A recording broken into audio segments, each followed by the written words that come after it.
There is a contract crisis at S2GFC. Our most prolific striker, Sean King, he's demanding to become the highest paid player at the club. To be fair, he's been banging into girls. He deserves a new contract, especially considering we're paying him £350. I don't know how we've gotten away by paying him below minimum wage, but rightfully so, he's making big demands right now. There's also interest from clubs like Aston Villa in the Premier League. But Sean King was born and bred here at S2GFC. He wants to stay as long as we can fulfill his one condition: the biggest contract at our club. Now, currently, it's Kwashi, our centre-back, who's the highest paid player at £30,000. And honestly, I don't mind paying Sean King a little bit more than that. But the problem is the financial situation of the club. We've got about just 2 million left. And to renew Sean King's contract, I'm not sure if that's going to be enough. Even if it is, it might leave us completely bankrupt. And then any emergency, and this club is going to be in the mud. What I've tried to do now is offer Sean King $25,000 per week. That would make him the second highest paid player at the club. But this has become a bad ego. Sean King wants to get what he thinks he deserves, and it does not look like he's going to agree to be the second highest paid player. For now, I've managed to buy a bit of time. King is going to give me 2 weeks to just sort out the club's finances, but if I can't bring up the cash by then, I think we might see him leave. Oh man, we've been given 2 weeks until the 15th of January to figure out this Sean King situation. To be honest, I don't think I can be mad with Sean King. He's just received a Premier League offer from Aston Villa, yet he's willing to listen to us, waiting to see if we can make him deservedly so the highest paid player. If only we would have gotten into top 6, man. We would have gotten that extra cash from Puma. That would be more than enough, guys. Probably would have ventured out into the market as well to improve our overall squad. But now, with just 2.25 million, it is kind of rough. And you know what, boys? I think regardless, I need to prepare for an outcome where Sean King chooses otherwise. Because look at the squad depth. I mean, we have none. After selling Jacob Richards, which I know a lot of you guys were really upset, our only South African player, we really don't have a backup striker, and I don't think that's acceptable, especially if at the end, Sean King ends up leaving. We'll be left completely empty-handed. And looks like, guys, our only option will be to summon our Youth Academy scout. Smeets, it is your time to shine once again. He was the one who scouted players like Gallardo, Medeiros. Of course, sadly, Medeiros has abandoned us. He's now playing for our rival club, Leicester City. I don't even want to get there, man. In a twisted way, they're the reason we're struggling so much to renew Sean King's contract. We lost to Leicester in the Heartless Derby last episode. That caused us to crumble down to 9th. We didn't get the extra money, and here we are in this stupid situation. By the way, talking about Medeiros, remember how recently Luca Gigante cooked spaghetti for the team? And that caused everybody to have an upset stomach. Our players were absolutely cooked on the pitch. This was apparently Medeiros' doing. He sent the recipe to Luca Gigante. Hey, Luca, here's the special spaghetti recipe you asked for. Boil water, add noodles. Okay, it's fine up until now. 400 ml of hot sauce. Don't forget red chilies. No wonder our players were cooked. This rivalry with Leicester, man, it's being taken to the next level. But you know what? Next time when we face them, we're gonna be prepared, man. I don't want to lose. Okay, it's now time to send Smeets to a country to bring us a talented striker. That's what we're looking for. And I was considering Brazil. We know how insane talents can be from here. But there is a bit of a problem. You see, Pablo Gonzalo, our former manager who's currently at Leicester, he's my arch nemesis right now. He's got a big influence on South American players. He's already stolen a couple of them from us. And I don't want to be scouting the next big South American player only to end up having him stolen. So yeah, South America off the table. Europe could be a good option, you know. Honestly, I wouldn't mind going to France, trying to maybe hunt for the next Kylian Mbappe. But then again, we did lose Jacob Richards, a South African player. And I know there's decent talent here. And for super cheap as well. Look at the mission cost for South Africa, just £19,000 per week. Compare that to scouting in Europe, it's more than 5 times the price. And right now, I've got to think about how I can renew Sean King's contract as well. I think the play is to keep it cheap. Let's go to South Africa, and hopefully we can find a striker that's better than Jacob Richards. Meanwhile, it just hit me that we've drawn Arsenal in the FA Cup. It is such a shame that this game is being played away at the Emirates. If it was at home, we'd be getting a cheeky 500k, and I think that would be enough to, of course, give Sean King his big contract. Regardless, though, if we knock out Arsenal, we could end up facing a Premier League club later, and at home too. Up next, though, we've got Luton Town, and we got to get back to winning ways, man. 9th in the championship after 25 games. This is not where we want to be. But, man, fitness-wise, this is going to be a really tricky month for us to get through. We're going to have to rotate the squad quite a bit by the looks of it. And also, Gallardo, he's got big shoes to fill. Edward Bull, of course, suffered a massive injury. Torn hamstring. He's out for the next 3 months. I don't know how Luca Gigante is injured as well. Maybe it was his own spaghetti. Despite the contract dispute, by the way, I'm still starting Sean King. He is right now in the box. We're going to look for a cross. Sean King wins the header, saved by the keeper. I feel like there's no reason for us to bench Sean King. He still loves the club. We're trying to find a solution. Also, we don't really have anyone else that can take his place, so that's a big point there. Right now, defensively in trouble as we concede to Luton Town. We do have quite a few fitness issues. It's not our usual backline, so I'm not surprised we conceded. By the way, one thing you will notice, look who's in the right wing position. It's Scotty Bullock, the man who got suspended for no reason. I mean, we know the truth. The FA didn't. But yep, he's finally back, and I'm so glad, man. He's lost almost a month of football, but now I'm hoping he can regain the form. Oh, again, that is an incredible ball. Nothing I could do. Iker Alvarez with the save. I mean, we've literally got Arsenal in our next game in the FA Cup. If we play like this, Arsenal are going to destroy us. Gallardo. Ooh, that's a lovely ball for Nicholas Hart, who controls that one well, but not the best of first touches. Guys, Armstrong just can't keep up at this level, man. He's getting turned and spun around as almost Luton Town doubled their lead. Iker Alvarez is furious with his backline. Sean King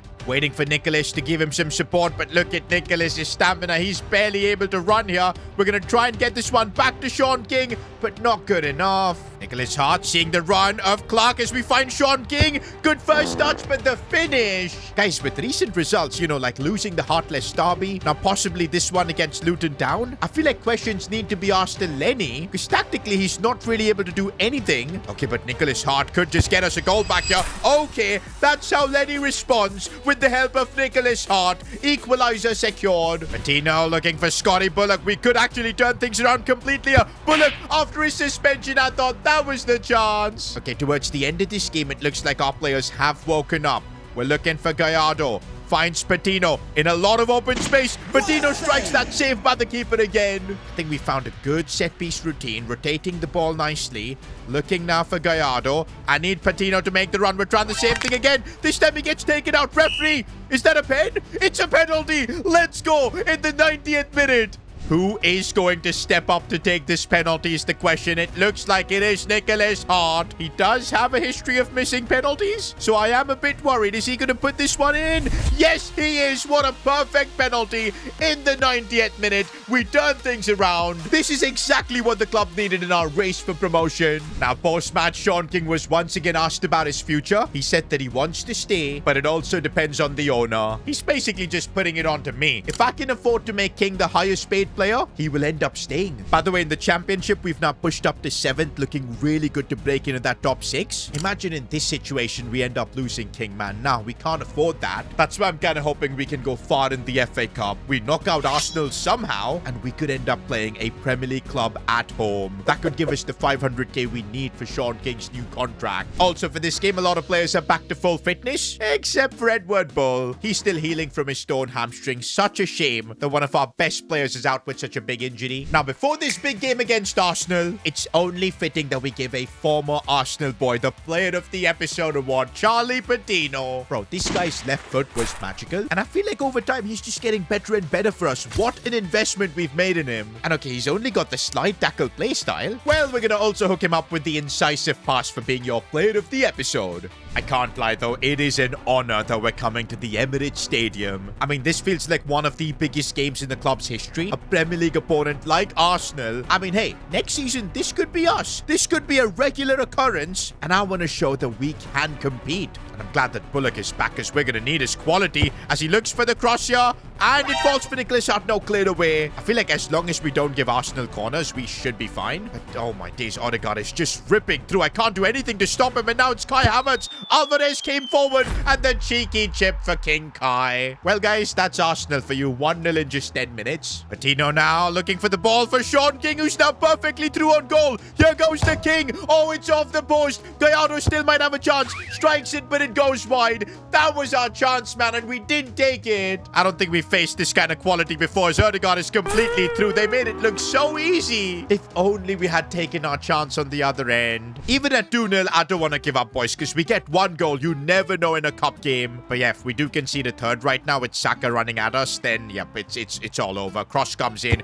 We've got to defend it. We don't, but we're lucky. This is where Lenny just gets exposed, bro. Tactically, he cannot set up the team to compete against the big boys. And I'm starting to feel like soon we're going to have to make a decision, especially if we get into the Premier Premier League. Imagine Lenny coming up against the likes of Mikel Arteta, Pep Guardiola. After all, bro is just a groundsman, man. He will get cooked. And okay, Arsenal right before halftime could just wrap this game up with this free kick. Bukayo Saka stepping up, and why did he take it short?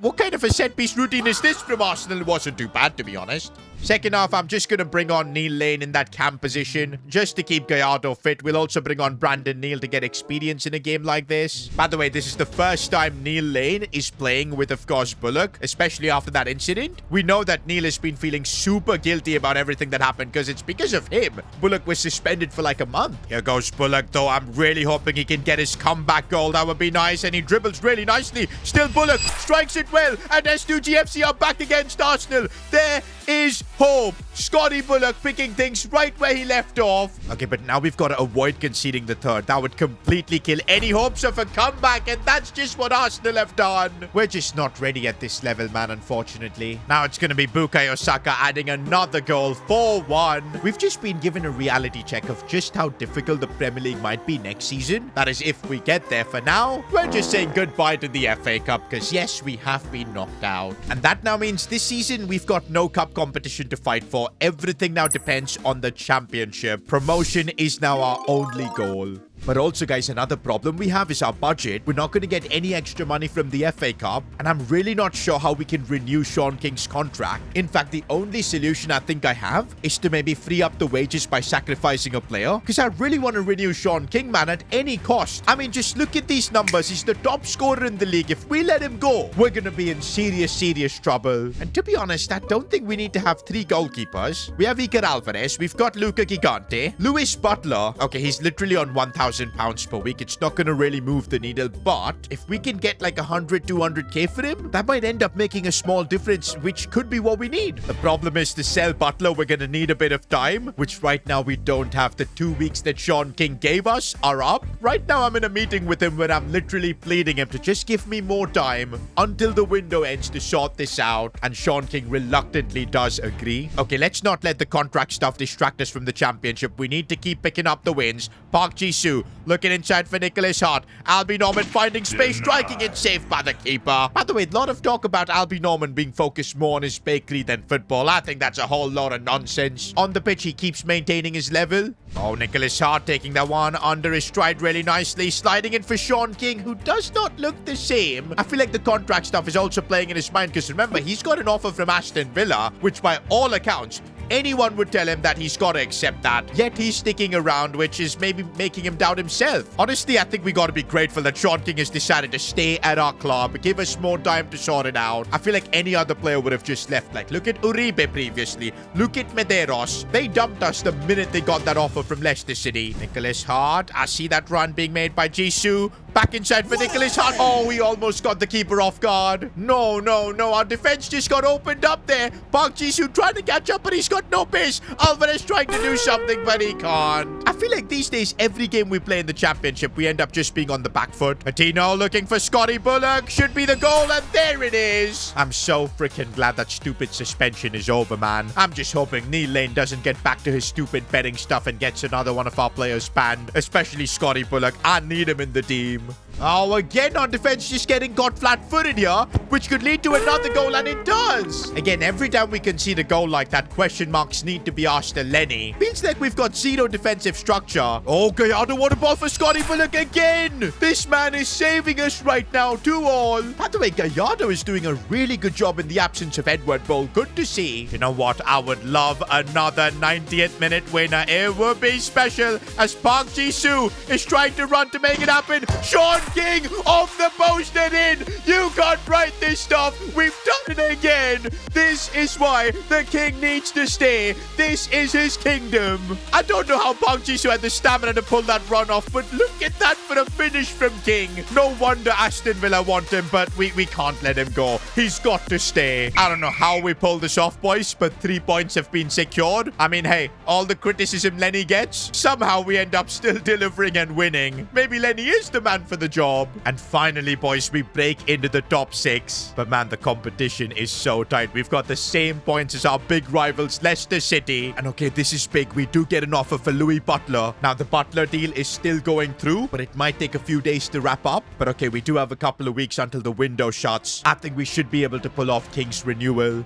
Meanwhile, we now face Wolves, the best team in the championship. They're top of the league, and this is going to be a real test. Although I would have loved to face them with our strongest 11, but like Albie Normand is just not fit for this game. Brandon Neal is going to have to play. Park Jisoo as well. He literally ran his heart out in that last game. But now we'll put in Clark. I'll still play Gallardo because we don't really have another option. I mean, Neil Lane can play there, but I don't think he's all that impressive. The game has barely kicked off and Wolves already putting us under tremendous pressure. They've opened us up. This is not good. And off the post. I don't think we should be surprised, man, because last season Wolves were in the Premier League. That is their level. And now they're trying to get back. But hey, if we want to show that we belong in the Premier League too, we're going to have to deliver. Here's Sean King. Oh, he couldn't get past his man. Now the cross comes in and Wolves just making it look so easy. They've literally got a giant up top, man, in this Tolu guy. But you know what? In the championship, we've been doing a lot of comebacks lately. Maybe we can do another one here. Especially if we can find Capaccio down this wing. He keeps it inside, looking for Sean King. Oh, the keeper managed to save that. King, anyway, didn't get a good connection. Tolu on the ball. Oh, my days. What is this machine? We just couldn't do a thing. Nicholas Hart beats his man. Looks for the ball for King. This time is volley. Not good enough. No. Not another injury. Who is this time? Already Edward Bull is out with an injury. And now it's Charlie Patino, who just became player of the episode. That is crazy. Gonna have to bring on Wes Banks here because Albie Normand doesn't have the fitness. That is genuinely unbelievable, bro. He took a big tumble. I'm just hoping it's not a serious injury, because if it is, we're cooked. Well, we might be anyway cooked here, because I'm not able to catch up to Balogun. He's through on goal. Scores 3-0 Wolves. And of course, we end up taking the L. And it's a dislocated shoulder for Charlie Patino. He's out for 70 days. By my calculations, he's going to be out until like April. This is a big dent in our push for promotion, man. Because look at how tough the competition is. Teams down to Millwall. Even Bristol City have a chance to get into that top 6. And we've actually played a game more than everyone else. This is not good. I think this is all the more of a reason for us to figure out our youth academy. We need a striker to come in from here. Possibly then I'm going to start looking for a midfielder as well. The only thing is to do all of that, which is 2.2 million. Plus, of course, give Sean King the new contract. It sounds like an impossible job. Now, the good news is Louis Butler has been sold. He wasn't anyway that good. I'm just glad to get rid of him. But what matters is that this money that we get, it should be good enough to fund like an academy scouting project. Plus, if you look at our wage budget, that's gone up considerably now. And all right, boys, it's now time to, of course, get into a room with Sean King and work out the contract. Right now, it's Kwashi, our highest paid player, at £30,000 per week. But I feel like we're going to have to offer more than that to convince Sean King to stay. Because after all, he's rejecting a Premier League club to stay with us. But in this meeting, Sean was seemingly having second thoughts. I was ready to offer him £32,000 per week to make him the highest paid player at the club.